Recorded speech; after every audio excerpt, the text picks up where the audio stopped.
Hey there, Internet. So here we are live on YouTube, and I'm going to be talking a little bit today and answering some questions about filmmaking and virtual reality filmmaking. But before I start, I wanted to just do a quick pause and acknowledge the fact that today one of my favorite filmmakers, Stuart Gordon, passed away. He's an amazing filmmaker. He did Reanimator. He wrote the story for Honey, I Shrunk the Kids, and I always remember him most because he helped me out with Mobilize. He gave me some final feedback on Mobilize that affected the final edit. He helped connect us with distributors, specifically Tim League at Alamo Drafthouse. He's a great guy, and it's sad that he passed away so young.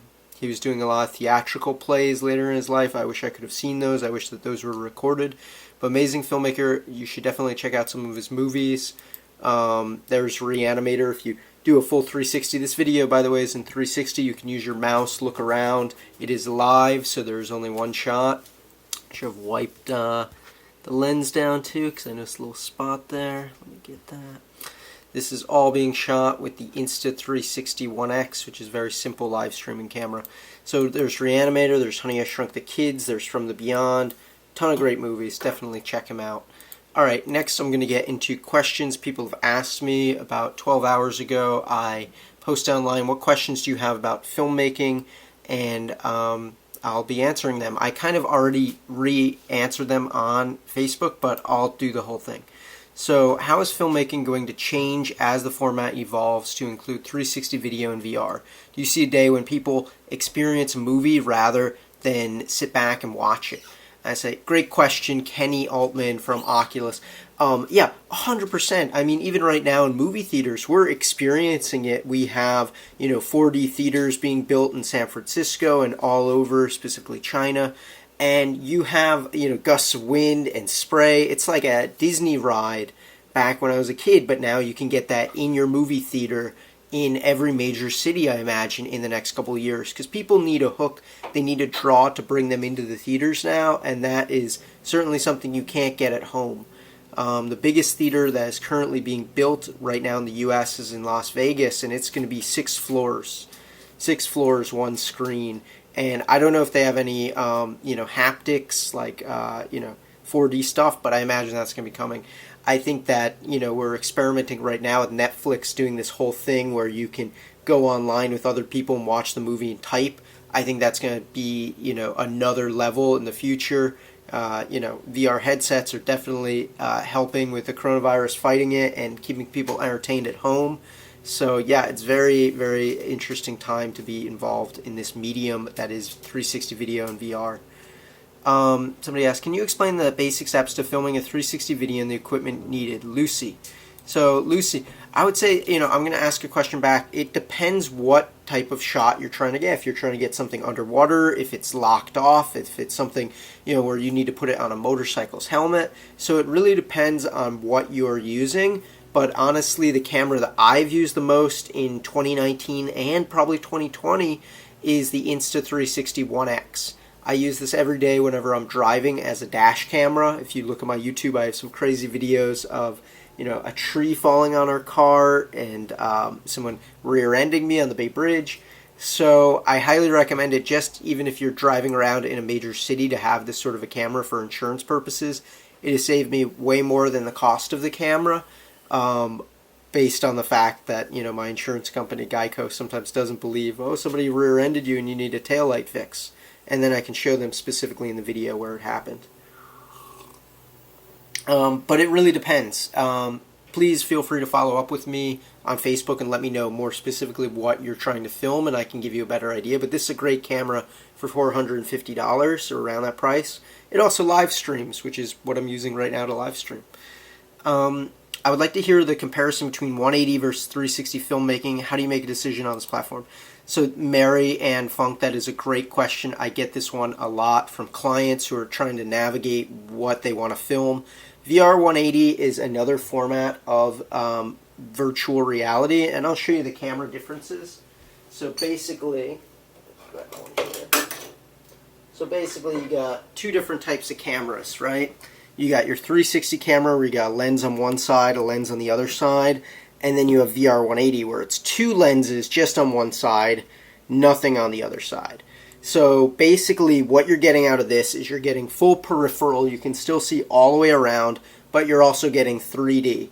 Now with most 360 cameras in the market, or at least consumer priced ones, you're not getting the 3D feature with these. You're getting the full 360 where you can look around behind you, but you're not getting 3D, which adds extra immersion and really makes it a lot more interesting to watch, in my opinion. So I've shifted from 360 into VR 180 primarily with my own personal projects and then also with client projects. And the reason is this.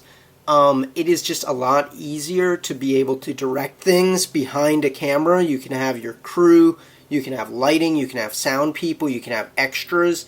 Everyone can be on one side of the camera hiding behind it. You still have to set decorate. So it's like you have all the benefits of 360 and none of the negatives. You don't have to hide everybody in another room and this and that. And in addition to that, you're also getting 3D, so you're still getting this extra immersion that you don't get out of monoscopic 360.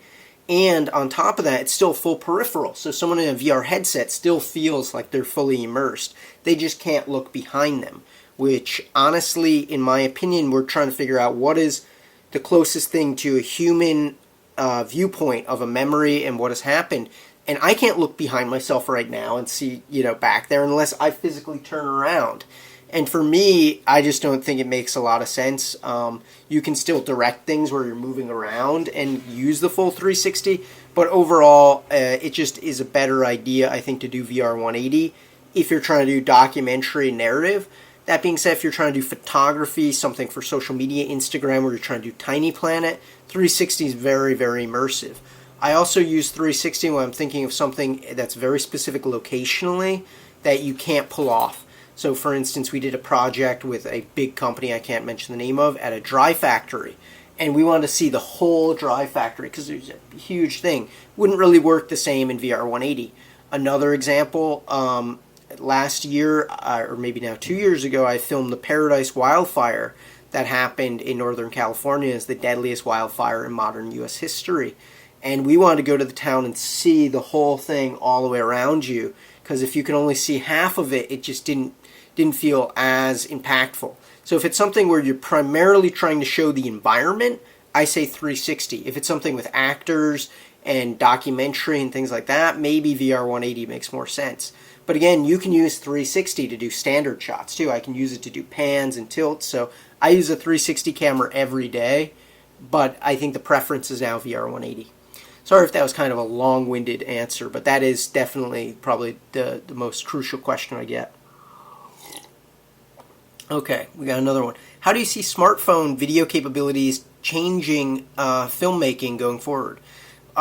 Great question, Kim. Basically, my impression of it is this. Smartphones are a great way to be able to capture feature-length films. People are doing it now, like Steven Soderbergh. And you even have, the director who did Tangerine and Florida Project. And these are great tools for that. The price is very acceptable, $1,000. You get 4K res, 30 frames.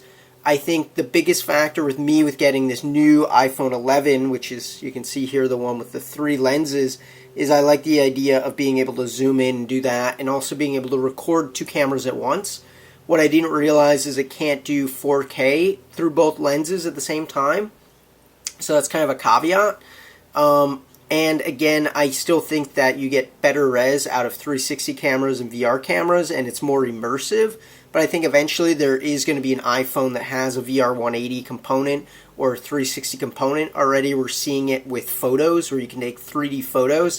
So that's like dipping one toe in the water. They're going to put the whole leg in soon. And you're going to be able to record 3D video on your phone. I think right now Apple is just trying to find a device for playback because they already have a camera, but they don't have something to watch it. And they don't want you to use your phone to watch VR because it's not really good lenses. I think they're trying to make sunglasses that can play AR and 360 video and VR 180 and stuff like that. That's where I think Apple is going in the new iPhone and all that. But I certainly use them when I need to record things. I document almost every day with my iPhone, And I think that there's no reason why, if I were to go back in time and have this phone in college, I would have recorded a video every day in college using my phone and done a YouTube video like that, YouTube channel.